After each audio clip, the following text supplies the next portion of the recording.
والصلاة والسلام على حبيبه محمد وآله وصحبه أجمعين. أعوذ بالله من الشيطان الرجيم. بسم الله الرحمن الرحيم. وممن حولكم من الأعراب منافقون ومن أهل المدينة مرضوا على النفاق لا تعلمهم نحن نعلمهم سنعذبهم مرتين ثم يردون إلى عذاب عظيم. اللهم سبحانك لا علم لنا إلا ما علمتنا إنك أنت العليم الحكيم. مولاي صل وسلم دائما أبدا على حبيبك من زانت به الأسر. 11ویں پارے میں سورہ توبہ میں یہ آیت کریمہ ارشاد فرمائی ہے. ایک عجیب فطرت انسانی ہے کہ جب حضور اکرم صلی اللہ علیہ وسلم نے بعثت کا اعلان فرمایا، اعلان نبوت فرمایا اور آپ صلی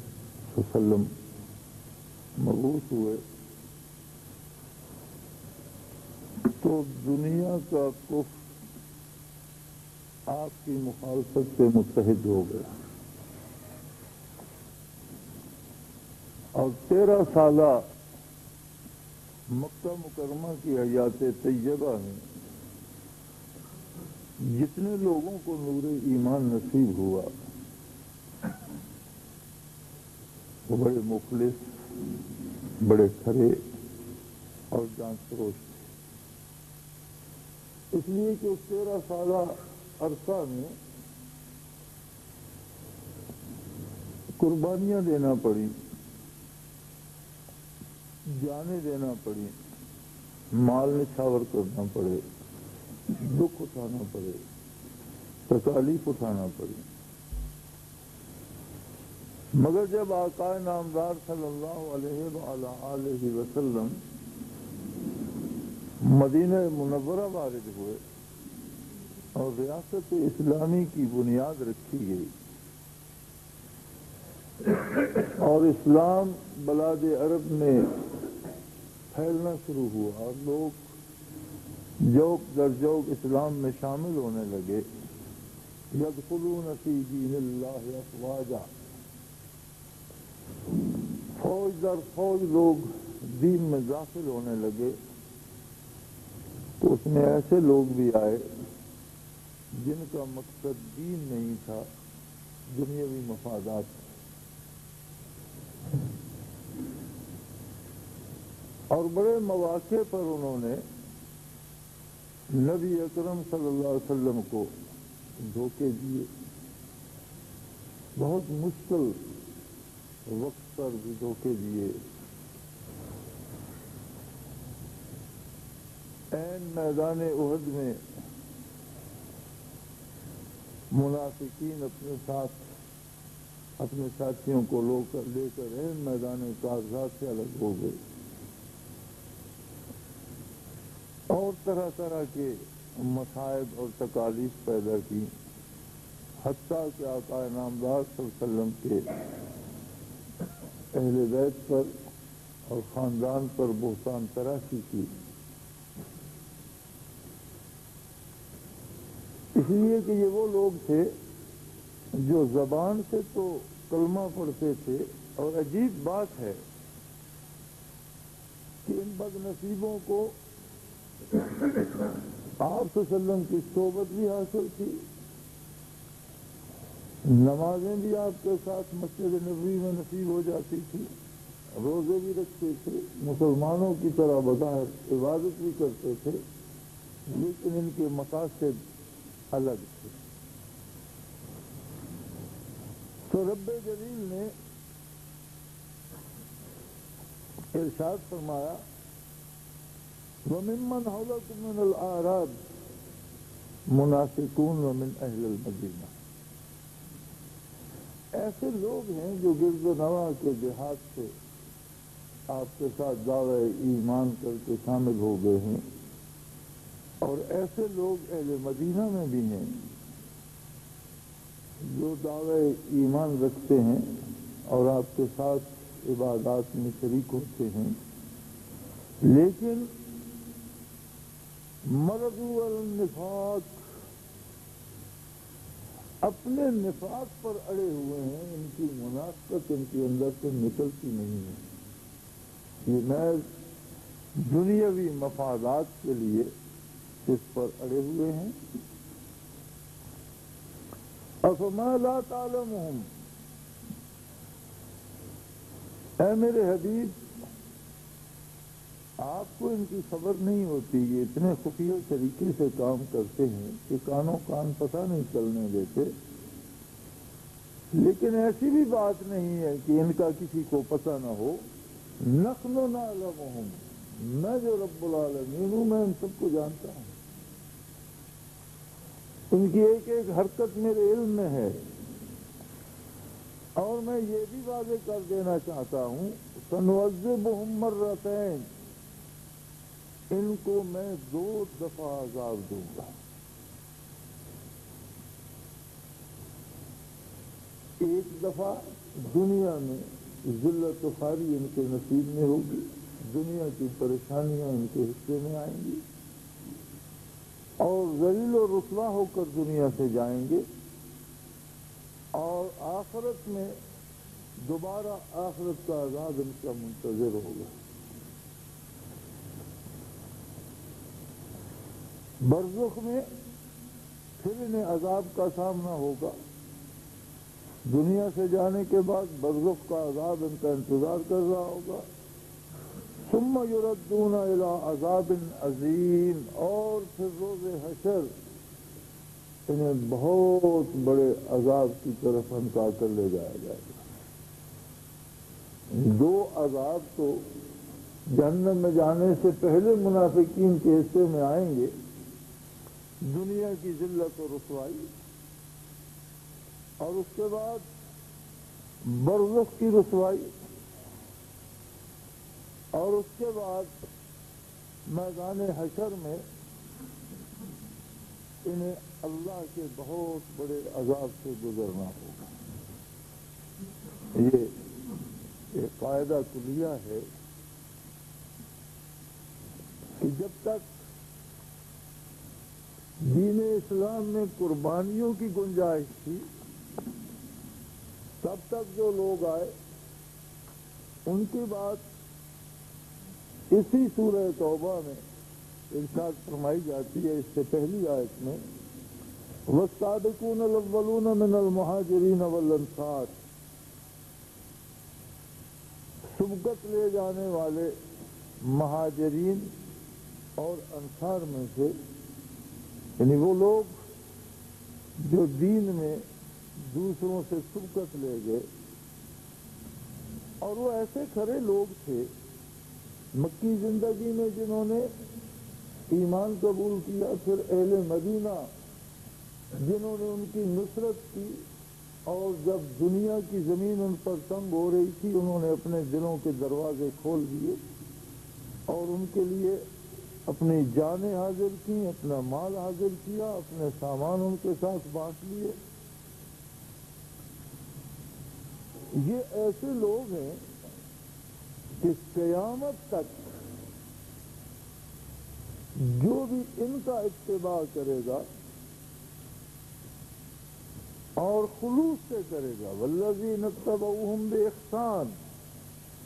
جو بھی ان کی پیروی کرے گا اور پورے خلوص دل سے کرے گا، رضی اللہ عنہم ورضوا عنہ، اللہ اس پر راضی ہوگا، اور اتنا راضی ہوگا کہ وہ کہہ اٹھے گا کہ اللہ میں ہمیشہ ہمیشہ تیرے انعام پہ تیرا شکر ادا کرتا رہوں گا۔ وَأَعَدَّ لَهُمْ جَنَّاتٍ تَجْرِي مِن تَحْتِهَا الْأَنْهَارُ خَالِدِينَ فِيهَا أَبَدًا، اور انہی لوگوں کے لیے جنت پیدا کی گئی ہے، بنائی گئی ہے، جس میں باغات اور نہریں ہیں، خالدین فیہا ابدا، وہ لوگ اس میں ہمیشہ رہیں گے۔ ذالک الفوز العظیم، اور یہی بہت بڑی کامیابی ہے۔ یہ وہ لوگ تھے جو ابتدائے اسلام میں خلوص کے ساتھ نبی علیہ الصلوۃ والسلام کے ساتھ محبت کے ساتھ درد دل کے ساتھ اور اللہ کی طلب میں حضور اکرم کی خدمت میں حاضر ہوئے اور ہر طرح کی قربانیاں دیں، اور اسلام کو قیامت تک کی مخلوق تک پہنچانے کا فریضہ اللہ نے ان سے لیا اور ان کی خدمات اللہ نے قبول فرمائی۔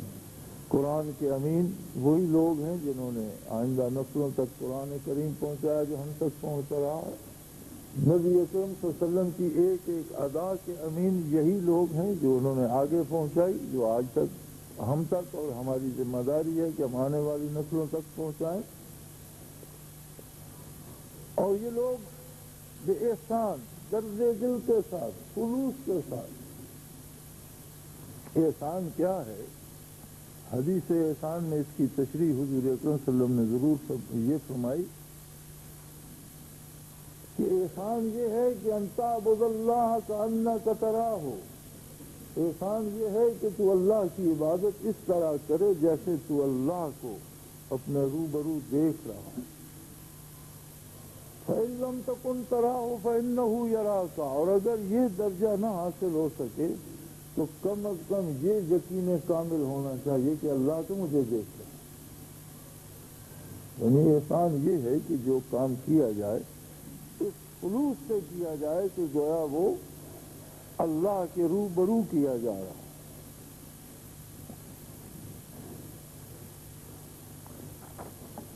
ایسے بلند مرتبہ، ایسے عظیم لوگ جو پیغام نبوت کو پہنچانے کے امین ثابت ہوئے۔ نبی اکرم صلی اللہ علیہ وسلم مبعوث تو ہوئے تھے ساری انسانیت کے لیے، لیکن آپ ذاتی طور پر جزیرہ نما عرب کی مبارک سرزمین سے کہیں باہر تشریف نہیں لے گئے۔ مدینہ منورہ سے سلاطین عجم کو آپ صلی اللہ علیہ وسلم کے خطوط ضرور پہنچے، لیکن بنفس نفیس حضور اکرم صلی اللہ علیہ وسلم جزیرہ نما عرب سے باہر تشریف نہیں لے گئے۔ تو وہ امانت جو روئے زمین کے انسانوں تک پہنچنی چاہیے تھی، اس کا حق آپ کے خدام نے، صحابہ کرام نے، سابقون الاولون نے، مہاجرین و انصار نے اس طرح ادا فرمایا کہ 23 برس زمانہ نزول قرآن ہے، اور وصال نبوی کے بعد 23 برسوں میں قرآن کا پیغام روئے زمین کے کونے کونے تک پہنچ چکا۔ تاریخی اعتبار سے دیکھ لیا جائے تو نزول قرآن اور وصال نبوی کے بعد جب قرآن کی تکمیل ہو گئی، نبی علیہ السلام نے دنیا سے پردہ فرمایا، تو ان جانثاروں نے روئے زمین کے ایک گوشے سے دوسرے گوشے تک اور فقیر کی جھونپڑی سے شہنشاہ کے محل تک اللہ کا پیغام پہنچا دیا، بلکہ معلوم دنیا کی 3/4 کو اسلامی ریاست میں تبدیل کر دیا۔ اور جو اسلام آج کا مسلمان کہتا ہے کہ اس کا نفاذ ممکن نہیں، وہی اسلام دنیا کے 3/4 حصے پر نافذ کر کے دکھایا، اور کافر کو نہ ماننے والے کو بھی اگر انسانی حقوق ملے تو اسی نفاذ اسلام کے زیر سایہ ملے، اور اگر کافر کو بھی انصاف نصیب ہوا تو اسی عہد صحابہ و تابعین، تبع تابعین میں اور اسلامی قانون کی عملداری میں اور اسلام کی عدالتوں سے غیر مسلموں کو بھی انصاف نصیب ہوا۔ جہاں یہ روشن ستارے جنہیں نبی کریم صلی اللہ علیہ وسلم نے فرمایا اصحابی کالنجوم فبأیہم اقتدیتم اہتدیتم، میرے صحابہ ستاروں کی مانند ہیں، تم جس کے دامن سے وابستہ ہو جاؤ گے ہدایت پا جاؤ گے۔ یہی مقصد ہے، تم جس کی پیروی اختیار کر لو گے اہتد ہے تمہیں ہدایت نصیب ہو جائے گی۔ او کما قال رسول اللہ صلی اللہ علیہ وسلم۔ ان روشن ستاروں میں ایسے بد نصیب بھی تھے کہ جن کے بارے ارشاد فرمایا گیا کہ تمہارے گرد یہ دیہاتی لوگ جو چوک در چوک آ رہے ہیں، ان میں بھی اور مدینہ کے رہنے والوں میں بھی، شہر کے رہنے والوں میں بھی ایسے لوگ ہیں جو باوجود آپ صلی اللہ علیہ وسلم کے ساتھ رہنے کے اپنے نفاق پر اڑے ہوئے، مردو النفاق، اپنے نفاق پر اڑے ہوئے ہیں اور آپ کو خبر نہیں ہونے دیتے، لیکن مجھے بے خبر نہیں رکھ سکتے، میں انہیں جانتا ہوں۔ اور اللہ کریم فرماتے ہیں سنعذبہم مرتین، ایسے لوگوں کو دو عذابوں میں سے گزرنا پڑے گا، زندگی میں بھی ذلت خواری، برزخ میں بھی ان پر عذاب ہوگا، اور اس کے بعد ایک بہت بڑے عذاب آخرت کے دائمی عذاب کی طرف لوٹا دیے جائیں گے، جہاں ہمیشہ ہمیشہ عذاب کی نظر رہیں گے۔ دین اسلام تعلیمات نبوی علی صاحب الصلاۃ والسلام اور برکات نبوی علی صاحب الصلاۃ والسلام کا آمیزہ ہے۔ نبی علیہ الصلاۃ والسلام نے جس طرح تعلیمات فرمائی، اسی طرح انسانوں نے وہ احسان بھی بانٹا، وہ جذبہ احسان، وہ پاکیزگی، وہ طہارت، وہ خلوص، وہ درد دل، وہ محبت اللہ اور اللہ کے رسول کی، اللہ کے دین کی، آخرت کی، وہ بھی آپ نے تقسیم فرمائی، جسے برکات نبوت کہا جاتا ہے۔ اور تب سے تا امروز علماء ظواہر نے قرآن حکیم کی، حدیث پاک کی، شرعی احکام کی، مرضیات باری کی، سنت پیغمبر صلی اللہ علیہ وسلم کی حفاظت کی، اور اس کے لیے عمریں لگا دی، آدھی عمریں سیکھنے میں صرف کر دی اور باقی کی آدھی عمریں سکھانے میں صرف کر دی، اور یہ سلسلہ تعلیمات نبوت کا علماء ظواہر نے قائم رکھا۔ لیکن ان کے ساتھ سلاسل تصوف و سلوک اس عہد زرعی سے لے کر آج تک روئے زمین پر مصروف عمل ہیں، اور یہ ایسے لوگ ہیں جو تعلیمات بھی بانٹتے ہیں اور اس کے ساتھ برکات بھی بانٹتے ہیں۔ ایسی بات نہیں ہے کہ صوفیہ تعلیمات ظاہری سے بے بہرا ہوتے ہیں، بلکہ علوم ظواہر بھی بانٹتے ہیں اور برکات قلبی بھی بانٹتے ہیں۔ اور تزکیہ اور احسان جو ایک کیفیت تھی اور جس کے نتیجے میں صحابہ کبار کے سارا وجود ذاکر ہو گیا اور ان کے ایک ایک ذرہ بدن نے اللہ اللہ کرنا شروع کر دیا، اسی طرح وہ لوگ قیامت تک باقی رہیں گے جن کی محافل، جن کے پاس بیٹھنے اٹھنے میں، جن کے پاس جانے اور جن سے حاصل کرنے میں اللہ کی وہ رحمت نصیب ہوگی کہ وجود بھی قلب تو قلب وجود بھی ذاکر ہو جائیں گے، خون بھی ذاکر ہو جائیں گے، جسم و جان ذاکر ہو جائے گی، بلکہ اللہ کے بندوں کے لباس ذاکر ہو جاتے ہیں، جو جوتا استعمال کرتے ہیں وہ ذاکر ہو جاتے ہیں۔ اور اس ضمن میں صوفیاء کے حالات پر نظر دوڑائی جائے تو تمام تاریخ تصوف اس بات سے بھری پڑی ہے کہ کیسے کیسے عجیب اللہ کے بندے گزرے اور انہوں نے کتنی محنتیں کی، کتنی جانفشانی کی، اور کس درد دل کے ساتھ اس امانت کو لوگوں تک پہنچایا۔ یہ آسان کام نہیں ہے. یہ محض وہ لوگ کر سکتے ہیں جن سے اللہ یہ کام لیتے ہیں. یہ اللہ کا ایک اعزاز ہے کہ یہ خدمت وہ جس کو نصیب کر دے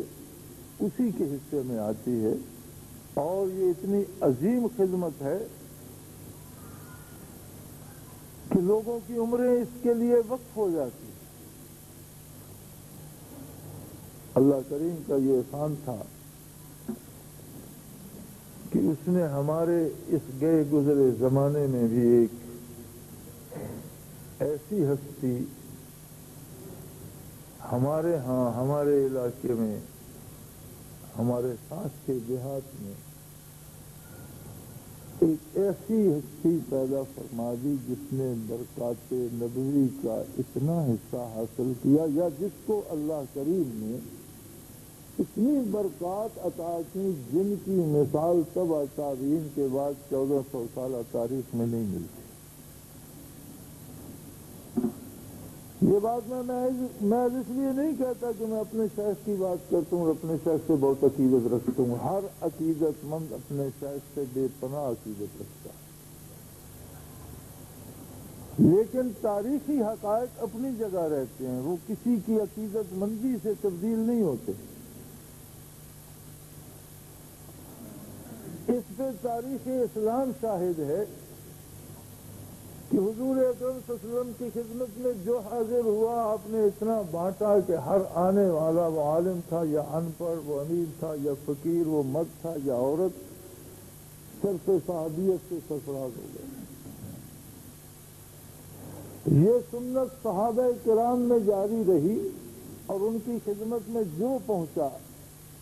وہ تابع ہو گیا بلا تفریق کہ وہ مرد تھا یا عورت، وہ امیر تھا یا غریب، وہ پڑھا لکھا تھا یا نہیں. یہ فضائل جو جزوی ہیں یہ الگ ہیں، لیکن جو ایک بنیادی صفت تھی کہ وہ تابع ہو گیا اس میں سارے شریک ہو گئے. اسی طرح یہ سنت تابعین میں جاری رہی اور تابعین کے پاس جو بھی پہنچا وہ تبع تابع ہو گیا. تبع تابعین کے بعد پوری تاریخ اسلام میں کہیں کوئی شخص ایسا نظر نہیں آتا کہ جس کے پاس جانے والے سارے لوگ جو ہیں وہ کمالات باطنی بھی حاصل کر پائے. اگر کوئی نام نظر آتا ہے تو مجھے دکھایا جائے. میری اس گزارش پر بعض علماء نے مجھے خط بھی لکھے اور یہ بھی فرمایا کہ آپ میں عقیدت میں بات کر رہے ہیں تو میں نے یہی گزارش کی کہ آپ خیر القرون کے بعد سے لے کر آج تک ایک نامی پیش کر دیجئے. تمام اولیاء اللہ کے فضائل کے ہم پہ یقین رکھتے ہیں، ہم تمام کی عزت پہ ہم اپنے آپ کو ان کی جوتیوں کے خاک کے برابر بھی نہیں سمجھتے. وہ سارے دامان رسالت کے اور چمن رسالت کے پھول ہیں اور سب میں بے شمار اللہ کے دیے ہوئے انعامات ہیں. وہ جو کسی نے فارسی میں کہا تھا ہر گلے را رنگ و بوئے دیگر، ہر پھول اپنا رنگ الگ رکھتا ہے، اپنی خوشبو الگ رکھتا ہے، لیکن ہر پھول پھول ہوتا ہے. اسی طرح اولیاء اللہ سارے اللہ کے مقبول ہیں اور امت میں ان گزشتہ 1450 سالوں میں اتنے ولی اللہ گزرے ہیں کہ شاید آسمان پر اتنے ستارے نہ ہوں. اللہ اگر چشم بصیرت عطا فرمائے تو زمین پہ نگاہ کی جائے تو اس پہ ستاروں کی نسبت زیادہ نور اور زیادہ روشنیاں جگہ جگہ اور ذرے ذرے چستی نظر آتی ہیں. یہ بات اپنی جگہ،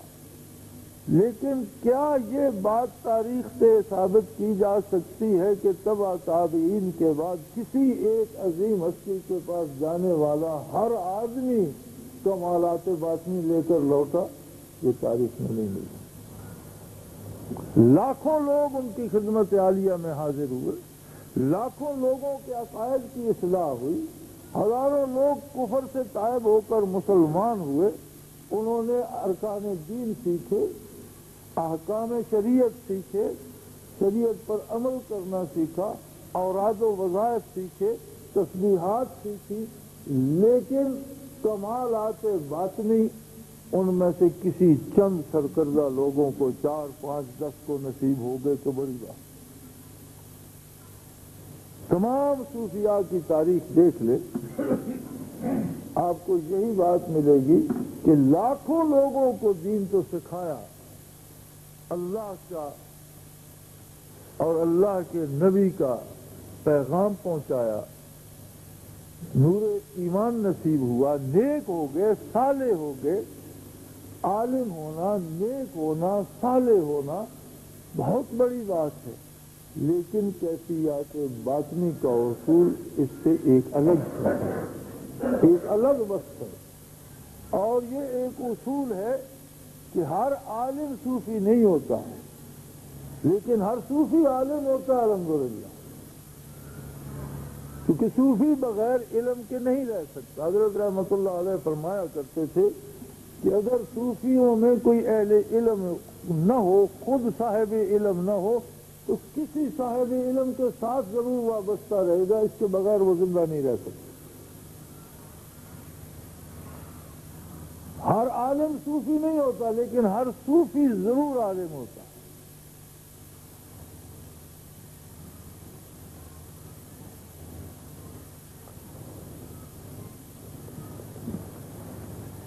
تو یہ ایک تاریخی حقیقت ہے کہ ایک ایسی ہستی کا وجود اللہ نے پیدا فرمایا، اور رب العالمین خود کارساز ہے۔ میں نے جب یہ حدیث پڑھی تھی عیسیٰ علیہ السلام کی تشریف آوری کے بارے، تو یہ ایک عجیب سا سوال میرے دماغ میں پیدا ہوا کہ اللہ تو قادر ہے، وہ چاہتا تو عیسیٰ علیہ السلام کو اسی وقت فاتح بنا دیتا اور بادشاہ کو شکست ہو جاتی، اور اگر اس وقت ایسا نہیں کیا، آسمانوں پہ اٹھا لیا، اور پھر بعثت آقا نامدار صلی اللہ علیہ وسلم کے بعد بھی صدیوں، اب 14 صدیاں تو بیت گئی، پتہ نہیں کتنی اور بیت جائیں گی، تو پھر وہ تب تک آسمان پر قیام فرما رہیں گے اور پھر تشریف لائیں گے اسی حیات کے ساتھ۔ تو اللہ اگر چاہتا تو اور نبی مبعوث فرما دیتا،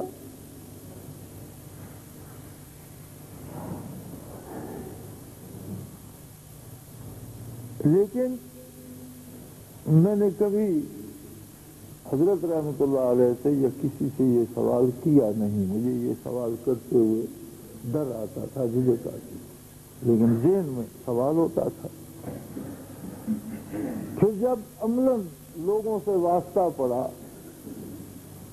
اور اس راستے پہ کام کر کے دیکھا، تو پتہ چلا کہ رب کریم لوگوں کے مزاج سے واقف ہے۔ 14 صدیاں بعد اگر اس نے ایک ایسی ہستی پیدا فرمائی کہ جس کے پاس جانے والے ہر بندے کا دل روشن ہو جائے، تو اس لیے نہیں کہ پہلے لوگ اس کے کم مقبول تھے، پہلے اس چیز کی ضرورت نہیں تھی، لوگوں کی اصلاح ہو جاتی تھی، لیکن اب آ کر قلوب اتنے سخت ہو گئے کہ محض واعظ و نصیحت سے، محض تبلیغ سے لوگ تبدیل ہونے سے رہے۔ تو اللہ کریم نے ایک ایسا ولی اللہ پیدا کر دیا کہ جس نے لاکھوں لوگوں کے دل روشن کر دیے، اور ان لوگوں سے یہ کام لیا کہ انہوں نے روئے زمین پر اس چیز کو، اس نعمت کو پھیلا دیا۔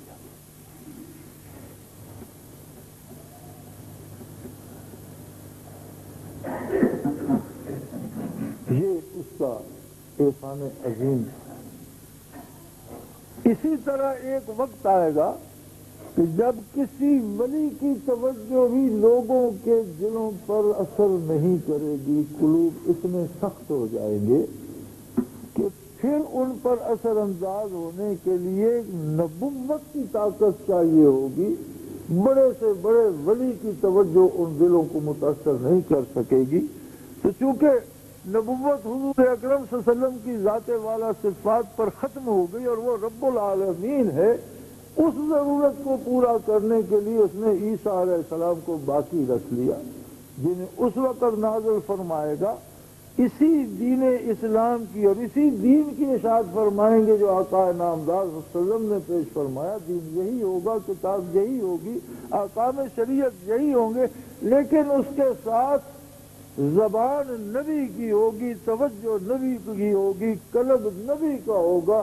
اور پھر بھی بہت تھوڑے خوش نصیب ہوں گے جنہیں دین نصیب ہوگا۔ اکثریت ایسی ہوگی جن پر یاجوج ماجوج یلغار کریں گے۔ اس کے باوجود بھی قلوب اتنے سخت ہو جائیں گے کہ اس کے باوجود بھی اکثریت لوگوں کی ایسی رہ جائے گی جس پر یاجوج و ماجوج کا عذاب آئے گا اور وہ انہیں تباہ کر دیں گے، اور انہیں تباہ کرنے کے بعد عیسیٰ علیہ السلام کی دعا سے یاجوج ماجوج تباہ ہو جائیں گے۔ تو اس کا ایک اپنا نظام ہے۔ ہم اس سخت دور کی پیداوار سے ہمارے دل سخت تھے، قلوب سخت تھے، کردار بہت برا تھا۔ اس نے ایک اتنا عظیم ولی اللہ پیدا فرمایا کہ جس نے اس دور میں بھی انقلاب پیدا کر دیا۔ کیسی عجیب بات ہے کہ مغرب اور مشرق بعید کی دنیا جو پورے زور سے اسلام کی دشمنی پہ کمر بستہ ہے، وہاں بھی اللہ نے ایسے بندے پیدا فرما دیے جو حضرت شیخ رحمت اللہ علیہ کی برکات سے مستفید ہو کر اللہ اللہ کے چراغ جلائے بیٹھے۔ اس وسعت میں یہ بھی ضروری ہے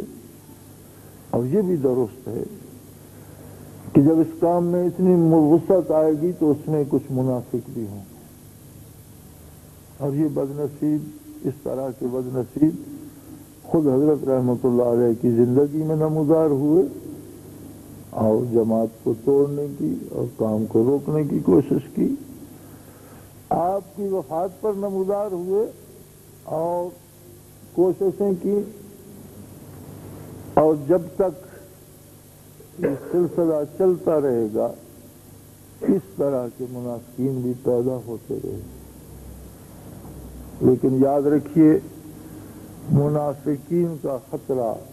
منافقین ہی کے لیے ہوتا ہے کہ انہیں ساتھ مل جاتا ہے، منافقین مخلصین کا کچھ نہیں بگاڑ۔ جہاں جہاں خلوص ہوگا، جہاں جہاں اللہ کی محبت ہوگی، جہاں جہاں رضا باری مقصود ہوگی، جہاں جہاں نبی علیہ الصلوۃ والسلام کی الفت ہوگی، وہاں یہ کچھ نہیں بگاڑ سکتے، نہ سلسلے کو پھیلنے سے روک سکتے ہیں، نہ جماعت کو بڑھنے سے روک سکتے ہیں، اور نہ ہی انشاءاللہ نفاذ دین کو روکنے میں کامیاب ہوں گے۔ انشاءاللہ العزیز یہ ملک بھی باقی رہے گا، اور انشاءاللہ العزیز اس پر اسلام نافذ ہوگا، اور انشاءاللہ العزیز یہ سلسلہ نفاذ اسلام میں بھی برابر کا بھرپور کردار ادا کرنے والا ہوگا، اور اس تبدیلی کا بنیادی سبب بنے گا انشاءاللہ العزیز۔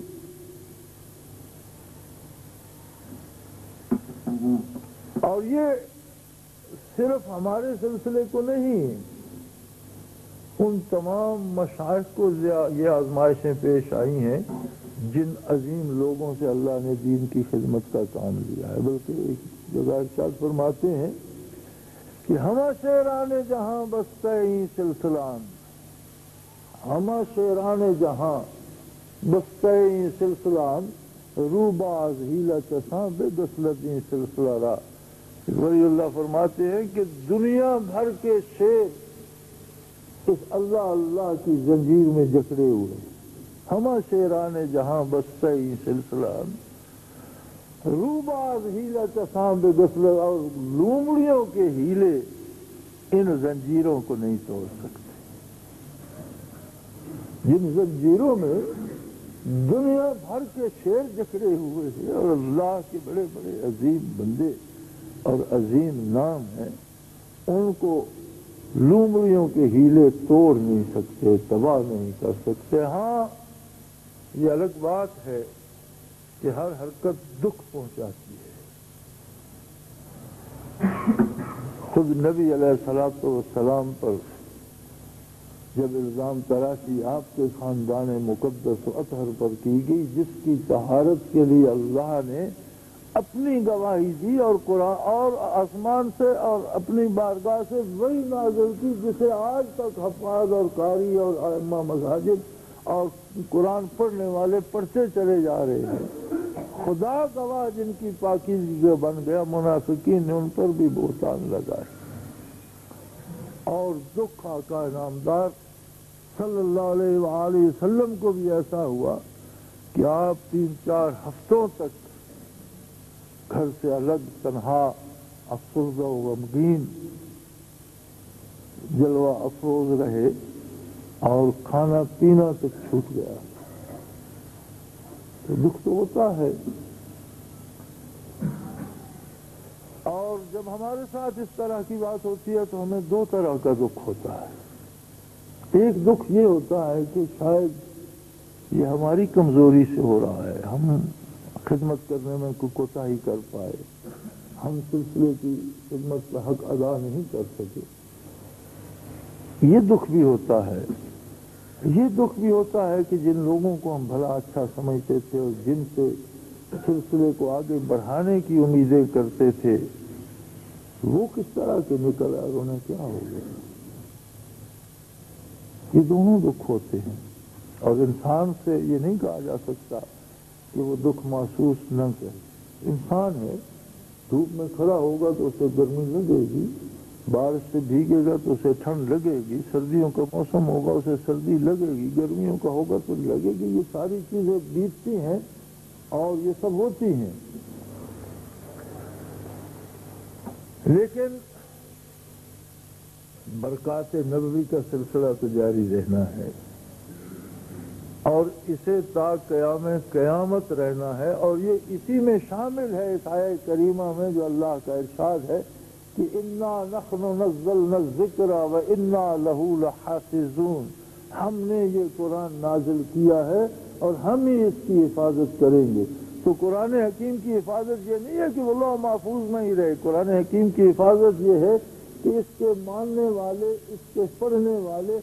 اور اس سے درد دل حاصل کرنے والے زمین پر باقی رہیں گے۔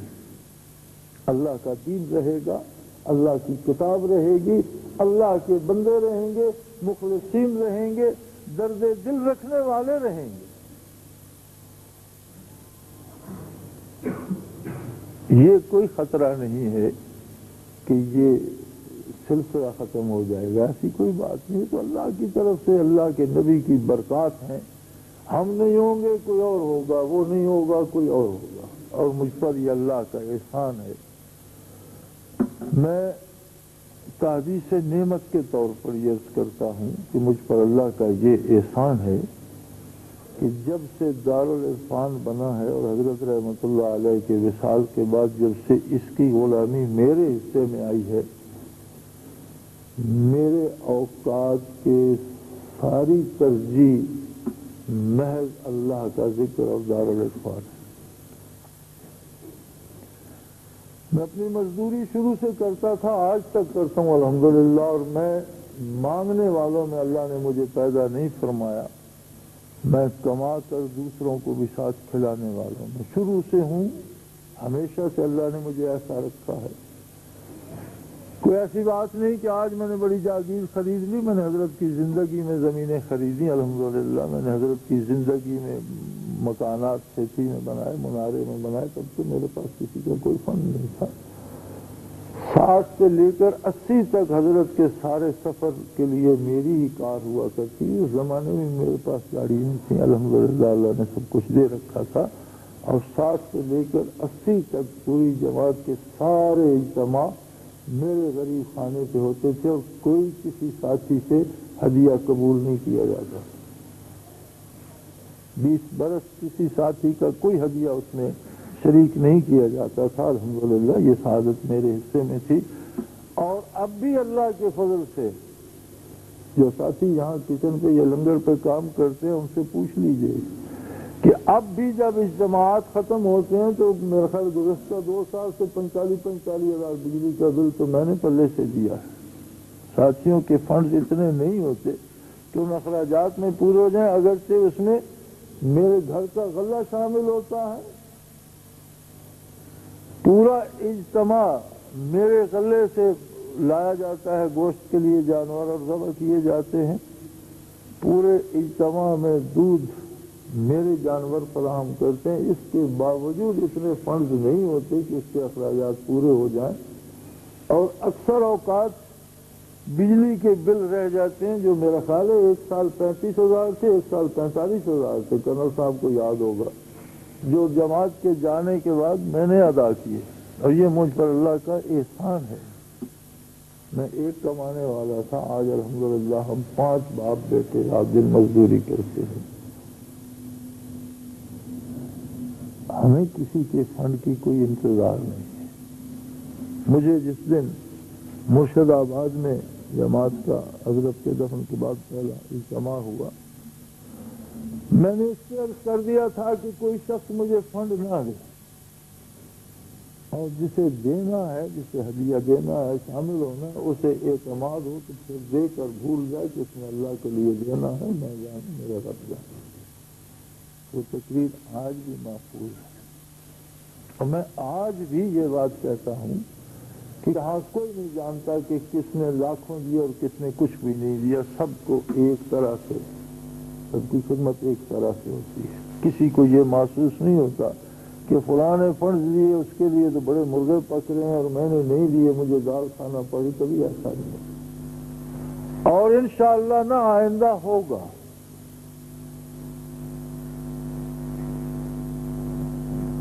یہ معاملات روٹین کے ہیں، اگر اس سے محمد الرسول اللہ صلی اللہ علیہ وسلم اور صحابہ کرام نہیں بچ سکے تو ہم کس کھیت کی مولی ہیں۔ ہاں یہ بات ہے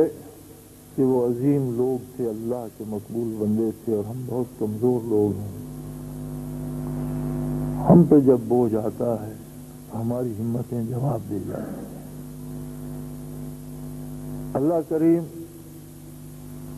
مالک ہے، حافظ ہے، اور اس سے میری دعا ہے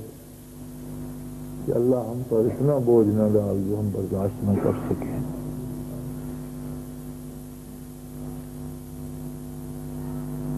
ہم میں وہ ہمت ہے، وہ حوصلہ نہیں ہے، کمزور لوگ ہیں، لیکن اللہ کی حفاظت پر انشاءاللہ قائم ہیں اور قائم رہیں گے۔ کوئی سازش، کوئی فتنہ اس راستے سے ہٹا نہیں سکتا۔ وآخر دعوانا الحمدللہ رب العالمین۔